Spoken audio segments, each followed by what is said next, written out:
അതുകൊണ്ട് മാത്രം കുട്ടിയുടെ സേഫ്റ്റി ആയില്ലല്ലോ. ഞങ്ങൾ അതും ആലോചിച്ചു. എനിക്ക് കുടുംബ സ്വത്തായി കിട്ടിയ ഒരു എസ്റ്റേറ്റ് ഉണ്ട് വയനാട്ടിൽ. അതിന്റെ പകുതി കുട്ടിയുടെ പേർക്ക് ഇഷ്ടദാനം എഴുതി വച്ചിട്ട് അവനെ ഞങ്ങൾ ഇവിടുന്ന് കൊണ്ടുപോകും.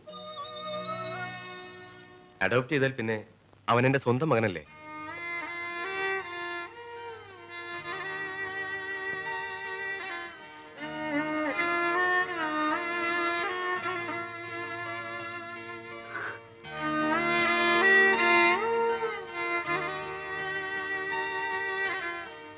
എങ്കിൽ പിന്നെ നമുക്കിന്ന് പിരിയാം.